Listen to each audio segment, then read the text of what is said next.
Dikatakan masjid karena apa? Tempat sujud. Dikatakan musola karena tempat sholat. Jadi ngono kok geger. Lampung NU ramu tuh. Wah, ke masjid, ke musola maunya apa? Ya maunya supaya tempat sholat banyak kok.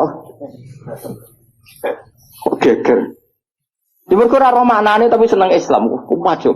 Misalnya dimangkeli oleh seneng Islam tenan kan. Didukung gobloknya ya tenanan. Jadi angel. Kok protes berkorok adat orang banyak. Apa? Masjidnya satu banyak. Sehingga sholat itu tidak fokus di satu titik satu. Itu sebetulnya malah bagus untuk daerah tertentu, meskipun buruk di daerah tertentu. Ya lihat konteksnya. Kalau daerah pesantren bagusnya banyak musola. Mergo kiai nak ngongkon imam sungkan-sungkanan. Lah misalnya kula terus sampe jamaah nang masjid jamaah terus imame rai-rai Mustofa ini. Apa ngimami meriang mocok keliru kabeh. Nah aku ngimami yo aku derajatku wis akeh ambisi dadi imam iku bangkune. Wong kula ora usah imam wis mulya kok ngrebut status imam. Iya nak pangeran darani kula wong alim imam, nak darani wong rakus. Lane jare bapak iku, jare bapak istiqomah ya apik, tapi aku terusan ya. Iku jenenge ngangkani, ra istiqomah dari ngangkani. Lu banyak loh alumni pondok nganggur gara-gara imamnya masjid istiqomah. Sehingga tidak ada kandidat yang bisa masuk. Loh kecuali istiqomah mulang, karena orang sing wani, aku tak pensiun. Tapi syaratnya level loh. Karena kalau ilmu itu kan kompetitif, memang ada kriterianya. Nah imam masjid kan gampang. Asal Fatihah muni kan selesai. Mau ngiku-iku aja diulang-ulang. Nah enak mau kitab. Tiap hari ganti bab. Nah sing ganti gak kredibel ilmu nentek rak macet. Tapi aku lah ya siap digenti. Ayo sing siap ganti ngaco. Tak gaji yakin. Tapi nak sekali sholat aku tuh neraka yakin aku. Lu neraka kan, mau tak hukumnya Allah baru salah aku taruhane. Aku ratri mau dibaca PK neraka Gusti itu. Sini-sini uang waktu kitab salah. Aku usul yang paling jeru. Ini set loh, misal pengganti Gus Pak ternyata goblok kan murah aku. Terus nonton kan. Ya ora krono dendam, tapi engko tak sapati, mau nak kesuwen ya. Lucu-lucunan wae no. Nah ini penting sangat itu. Sehingga ketika ada generalisir satu madhab itu bukan bid'ah. Makanya saya itu heran sama madhab sekarang. Setiap kreasinya ulama kok diarani bid'ah itu piye? Sebagian alam itu sudah mangkul, mulane ngaji to ben roh. Mangkul itu lafaz yang bisa digeneralisir berdasar makna. Napa? Jadi di zaman Imam Haromen itu ngendikan gini, andai kan orang jamaah di satu kampung pada satu titik, maka kota lahumul imam masih boleh merangi karena harusnya jamaah itu fi amakina mukhtalifah di tempat yang beda-beda supaya jadi siap. Kalau nanti nerang noniku, ini bukan berarti saya bela mazhab tertentu ormas. Saya tidak punya kepentingan bela ormas tertentu, enggak. Saya ini bela ilmu, titik. Saya itu bela ilmu. Misalnya begini ya, kampung ini sama jenis berduaan ya. Neng ini si anak gereng terus, ngerti ke gereng, gon pring-pring, kenapa kok gereng? Sing disone serem, sing biasanya gue gerdu ya. Apa? Winget. Biasanya neng wetawo, sing kancamu itu biasanya neng. Gak lah sing winget justru gereng ra carane. Apa gak iso? Ringen pokoknya ringen terus pring sing. Nah, ini kan ada masjid berduaan di sini nih. Belakang ini kan ada masjid berduaan. Itu ada kan jamaah hanya di sini. Kan kalau ada azan kan setan lari. Dan ini saya masuk yang gereng kan, neng winget. Tapi nang kono dipasang musola, neng pojok-pojok pasang musola, Melayu bingung. Karena apa? Di mana-mana ada azan. Tapi nak neng masjid tok sitok kan azan gampang kelari sana dulu. Nanti kembali. Maka setan-setan di daerah pesantren itu saya yakin setruk karena lari kemana-mana. Lari kemana-mana tuh dihadang apa? Azan dintani bare boleh bocah terus. Kadang pujian. Masalahnya pujian yo bid'ah. Kalau azan kartu santai-santai, jebule ora wiridan. Jantungan meneh kan? Tapi masalahnya wiridan yo. Jadi ini banyak yang menyenangkan setan sebenarnya sedang kritik-kritik ini teman. Jadi makanya ingat ya, sebagian ilmu itu mangkul. Mangkul itu tadi sumia masjidan mergo mahallus itu sumia musolan mergo tempat sholat. Jadi punya nama-nama ini normal saja, tidak perlu dikritik. Nah kecuali musola yang berdirinya sudah nuruti nafsu. Mau dikiai ini wong liya terus gawe musola dhewe. Lah iku nafsu. Tapi kalau berdasar kebutuhan karena tadi laisa li alimin ayuqallida aliman akhar. Memang antar orang alim kalau ketemu satu majelis itu mesti sensitif. Itu sudah sunnatullah apa? Lu sunnatullah. Jajal misalnya ono mursyid mulang masjid. Saking tawaduk saya ikut. Sebenarnya saya ingin ikut. Secara nurani saya ingin ikut. Tapi kan bisa akeh mursyid. Gak bebas ya. Waduh nugus banget. Mesti meriang, tak jamin. Wah, ini orang-urusan sombong-sombongan. Terus saya pernah, karena ini bukan sombong. Pernah di Masjid Jamek Tuban itu ada acara. Yang ngisi kebetulan teman saya zaman sekolah di Sarang. Itu saya pas itu yang main saja sama anak saya kan. Saya sering dolanan di Tuban, main keluarga bapak saya di Tuban. Keluar ketemu saya salaman. Lugus gini-gini wis innalillah musibah. Innalillah musibah. Iya perlu orang ngaji gak bener. Senang alhamdulillah. Tapi sebagian waduh. Jadi sebenarnya saya ingin tawadhu. Lalu berkali-kali saya ingin tawadhu. Sebenarnya saya ingin ngaji. Kalau ada kiai yang mau saya masih ingin ngaji. Tapi sing wani sapa? Akhirnya mengaji Mbah Mun Mbah Bapak karena itu yang berani. Saya masih sering datang ke kiai konsultasi masih sering sampai sekarang. Masih sering ditimbali, dijak ngaji masih sering. Tapi masalahnya hanya Mbah Mun sekarang, Bapak sudah meninggal. Tapi kalau ada kiai pesaing, saya siap. Saya datang. Tidak mau salah, tak lawan. Tanggep kok. Oh, tak lawan. Tak tahu kok jenengan hafal Quran pinten. Tolong jus, aku tolong pulang. Lereni. Misalnya mulai ya nanti khatam pinten. Dari nanti khatam, aku tahu khatam. Oh, gentinan tak ulang betul. Karena ini agak profesional, profesional. Goblok sih mulang ngalim ini agak itu salah dalam hukum manapun. Tapi jangan kira saya ada ingin ngaji ingin. Makanya saya sering makmum di mana-mana, karena saya ngaji sama orang lain tidak mungkin, mesti mereka sungkan. Maka tawadhu saya tak wujudkan saya jadi makmum. Di mana-mana saya sholat itu makmum. Wiling-wilingan bahwa saya siap ikut orang mukmin. Kan sholat lebih ringan kan, lebih gampang. Karena gelem harus mulai isya, balai isya tak malah ngaji. Kok ngarep tak jamin. Ora maca pertama wis salah. Qolal Ghazali ku salah. Sing cara aku bener Qolal Ghazali yo. Kayak gue nisbat itu kena ropa ya. Qolal Bukhari yo sebenarnya boten Qolal Bukhari. Semprit tuh. Kenapa? Semprit tuh. Daripada mari fitnah sudah usah ngaji. Tapi yang jelas itu bukan karena keangkuhan. Karena tidak ingin ganggu orang. Kenapa tidak ingin? Banyak tonggo-tonggo Gus, kan sering ada pengajian di daerah saya. Itu saya jarang, mesti diutang saya itu kiai, tapi saya nggak pernah datang. Itu jangan kira saya sombong. Mubaleknya sebelum acara itu datang ke saya, Gus dalam sud kocak. Sing selaku mubaleknya, berarti saya pulpen udah, tapi mubaleknya soan. Dan itu pasti pesennya Gus dalam sud kocak. Sama itu kok gambar aku yakin gambar gue. Ya orang. Ini tak pidato no kan bukan jeneng atau sorok jeneng atas piye. Kena lagi tahu bin semua kok iya. Kadang saya berarti tak. Gus, mau tak usah ngebetul kok guys. Ngomong kiai ini kok mau mulang aneh-aneh. Sebetulnya bukan karena mulang di rumah, memang ada mubalek yang pesan tadi. Yang pesan. Dan makanya KB itu proporsional apa?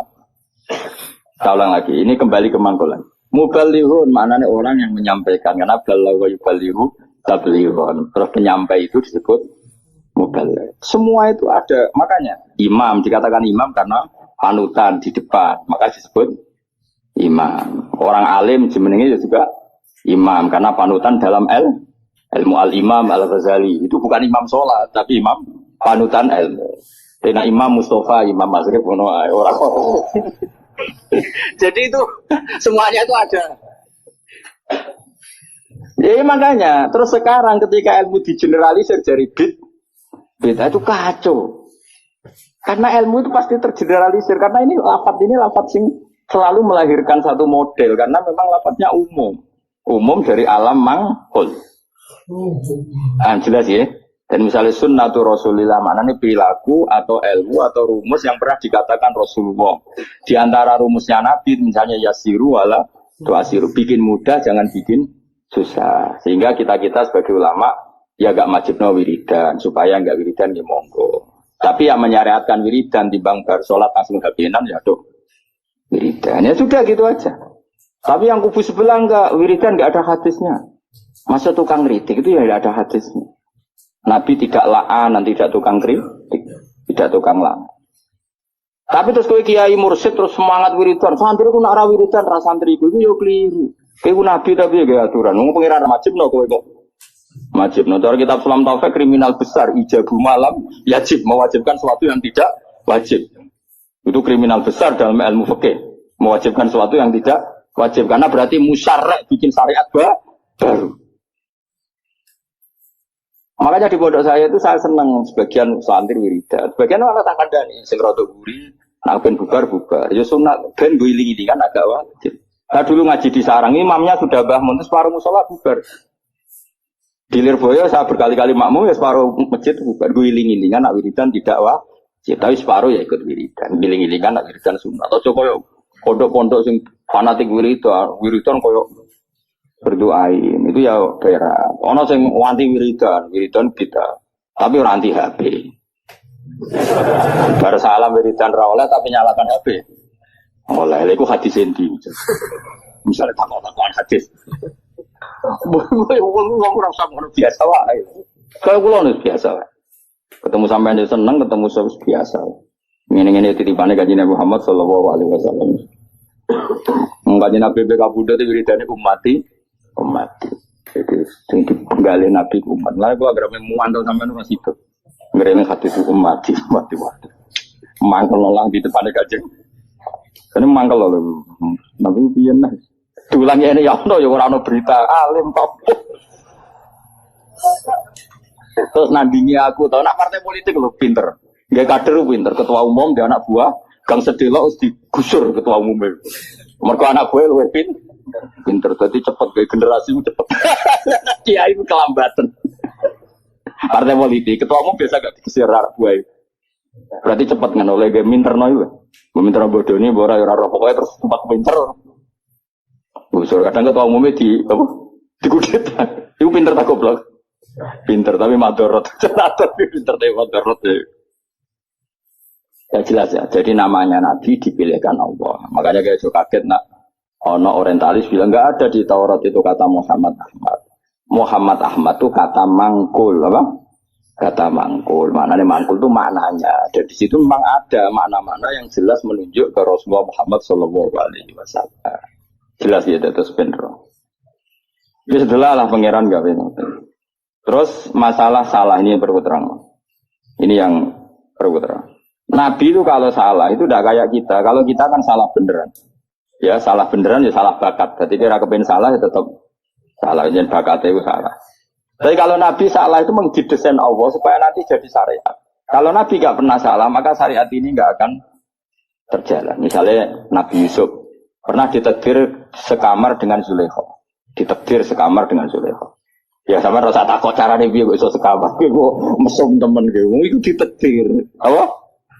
Ditakdir ini Nabi Yusuf ditakdir dari cadalem. Cadalem artinya sudah di dalam rumah. Mungkin pas ngerusi spray. Mungkin Nabi Yusuf atau Mustafa Buan dengan Yusuf. Seorang setengah bayar mesti minat.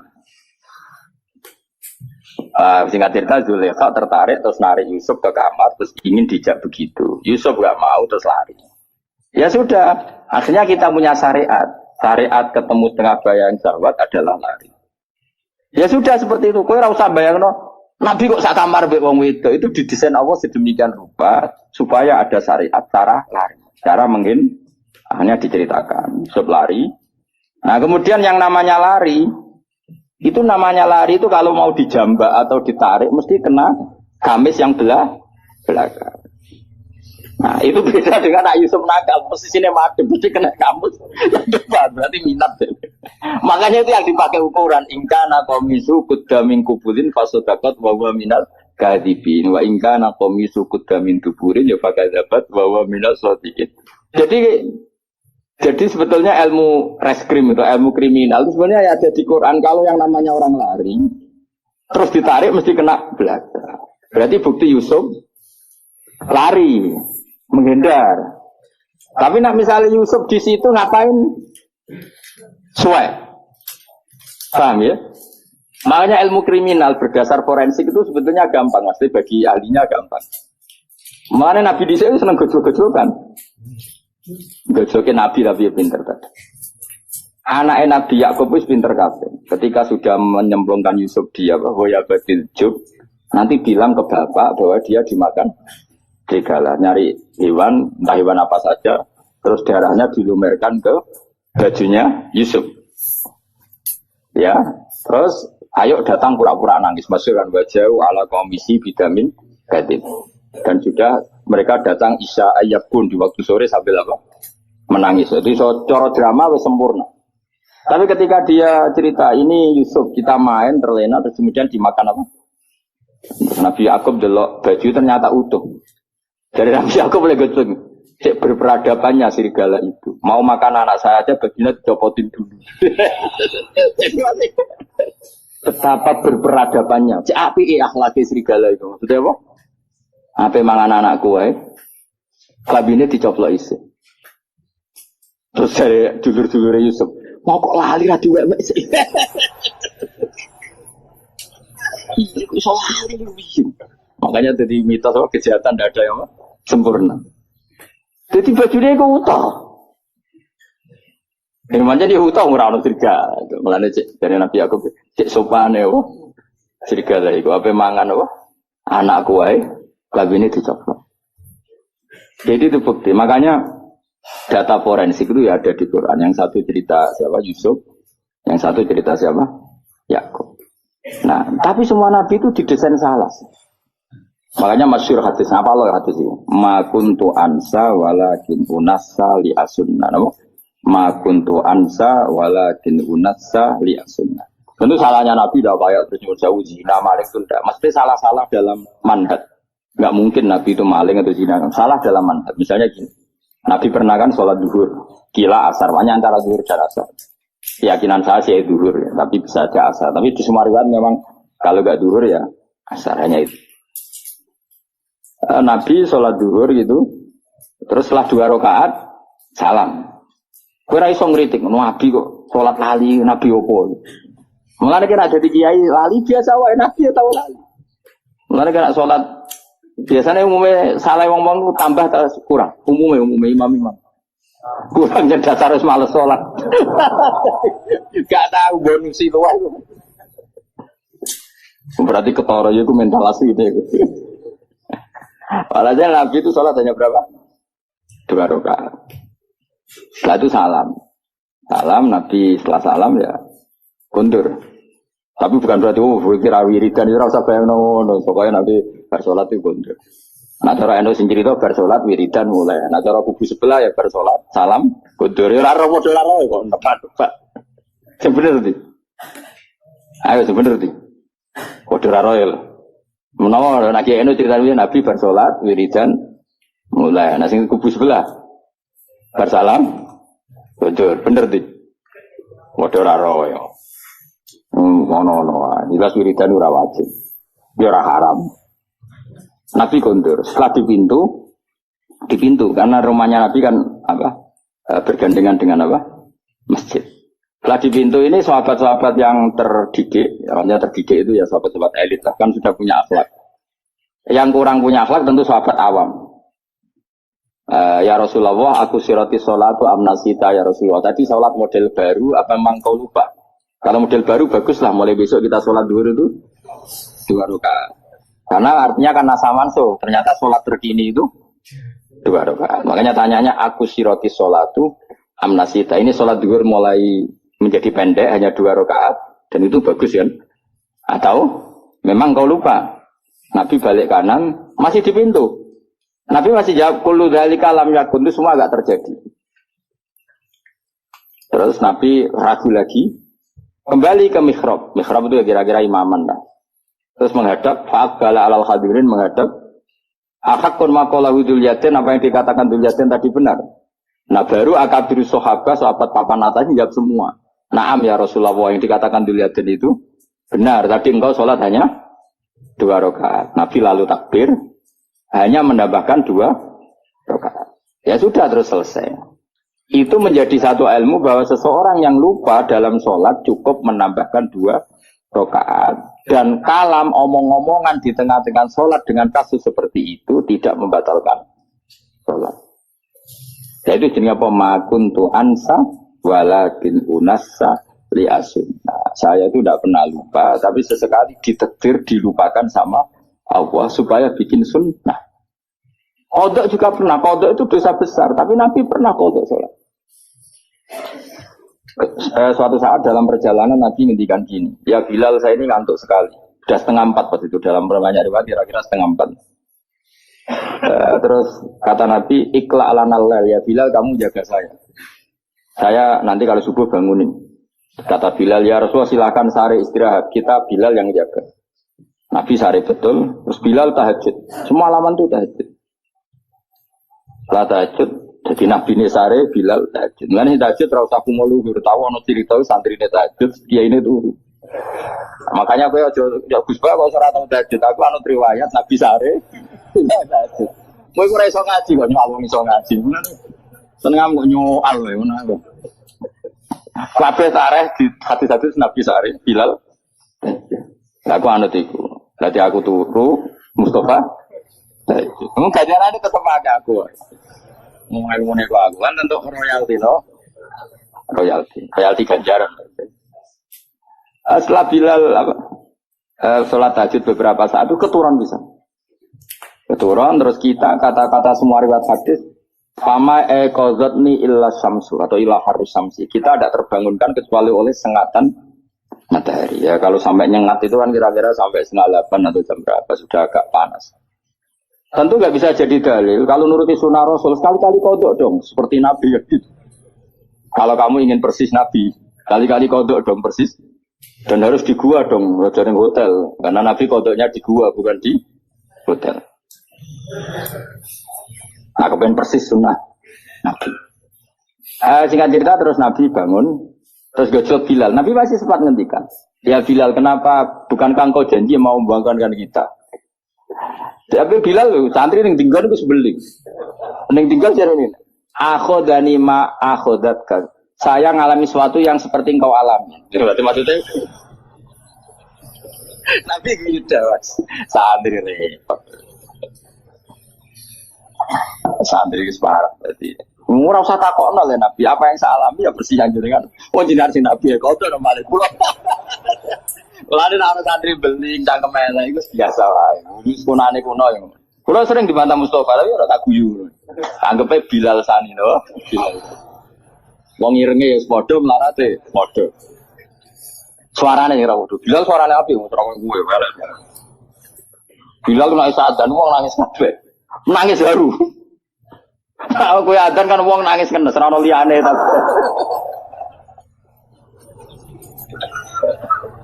Nah, terus akhirnya Nabi menyuruh azan, salang lagi Nabi menyuruh azan juga menyuruh qomat. Akhirnya menjadi syariat sholat qadha pun ya ada azan, ada qomat. Nah misalnya ada riwayat yang nggak usah azan tetap ada qomat. Intinya ada cara untuk melakukan itu. Iya carane, nopo mengkaifiahkan sholat qadha. Itu ilmu yang nggak begitu penting, itu ilmu kelas 2. Yang ilmu kelas 1 apa? Bahwa sholat itu betul terikat waktu, tapi bukan berarti kalau waktunya sudah keluar menjadi tidak wajib. Itu yang paling pokok. Yang soal tadi apa? Adzan dan qomat bisa tetap masalah sunat. Wilayahnya kalaupun iya tetap masalah sunat. Tapi yang paling penting apa? Mestinya kalau logikanya kan gini. Logikanya, sholat itu inna sholata kanat alal mu'minina kitabam. Mestinya kan sekali habis waktu, habis kesempatan. Sehingga harusnya tidak usah kodok. Langsung dosa saja, nggak usah. Ini sebelum ada Islam loh, sebelum ada fikih loh, saya ulang lagi ya. Misalnya gini, ngajinya Gus Ba itu kalau malam jam 9 sampai setengah 12. Orang datang jam 2. Ngaji saya ada di jam itu sekali kelewat, nggak ada lagi. Sholat harusnya kan gitu, Allah buka sholat untuk nerima sholat, itu jam nerimanya itu setengah 5 sampai jam 6. Sekali kelewat kan harusnya sudah hilang.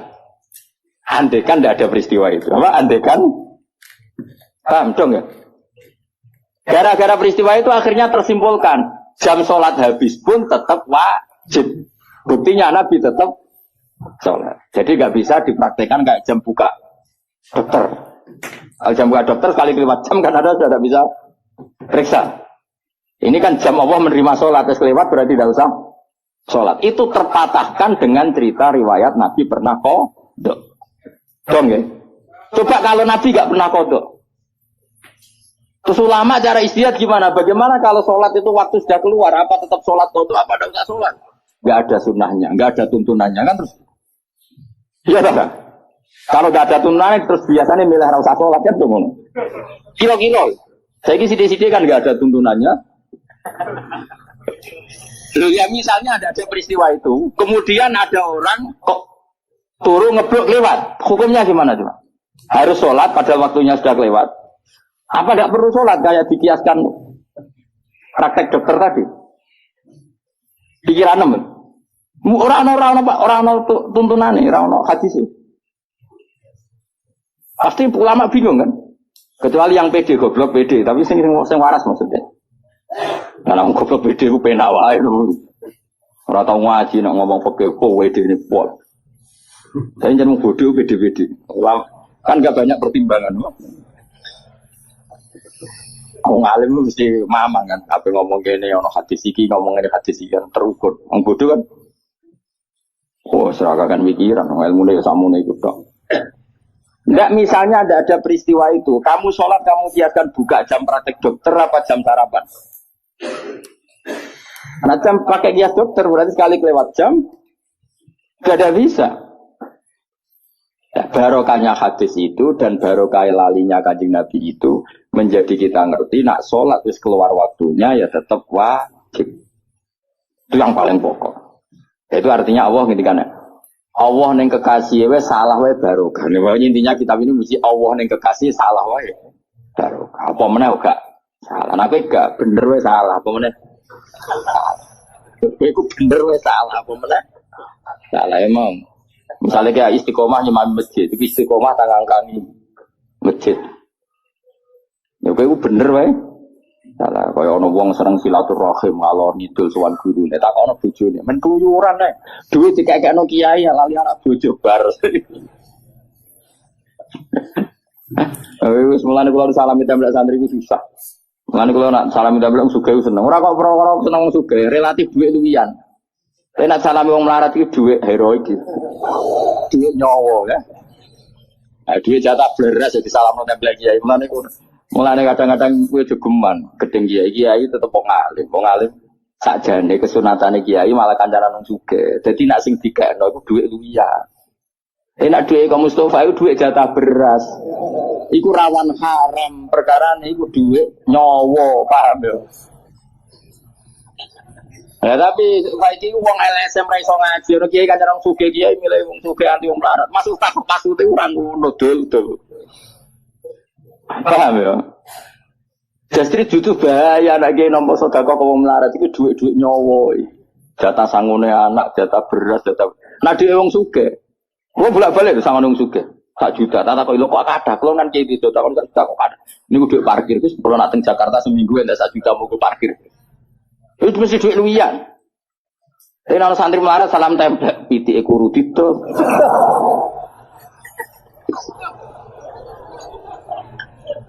Mulane Kanjeng Nabi ku yo seneng Bilal, tapi akrabnya tetep ambek Abu Bakar. Perkara ini nak sing dikene Abu Bakar mesti duit luwian, Abu Bakar ku wong sugih. Dadi Nabi masih seneng Bilal, hijrah Nabi mbek Bilal tapi Abu Bakar. Gak jawab ae.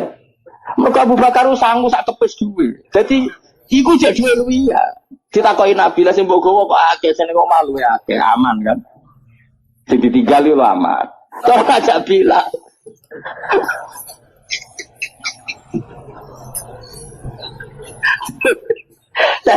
Jadi maksudnya ngono dadi yo wong iku ngerti yo dadi nak urusan bab duwe iku luwih gampang halal kok wong sugih. Mergo mesti duwe luwihan ya saluna kamada yunfikum hasil apa termasuk jawaban kulil afu maknanya sing luwi lho iya. Jadi kalau aku disangoni Mustafa 1.000 ya rodok haram. Rodok haram itu duit jatah meseli anak, kadang anake wadok, kadang rong duwe minyak goreng. Tapi nek sing nyangoni misale aja pejabat jeneng sugih. Pejabat kadang nyangoni order politik barang kok repot. Wong suke sing ra pejabat. Kuwi ku mbok akeh lah, lho kula nate, mboten sapa. Kula nate dolanan gak jarak. Ku jelas ra jarak, wong suke tenan ora jarak. Ketemu kula teng mau ning daerah tertentu. Kula sangone Mang Juta. Kurang tahu keramat kaya aku, mulane mesti aneh to. Ketemu ra jarak jangan aku Mang Juta. Tak kok. Lho kok iso? Kula wong suke, kudu duwe wae. Gak jaga, mboten Gus duwe luwihan sama. Mun gedolanan mawon duwe luwihan. Jadi kalau halal mesti uang juta tapi lebih ya. Jadi misalnya Mustafa 5 juta kok di salam lagu mesti omai bertiga juta 5 tahun.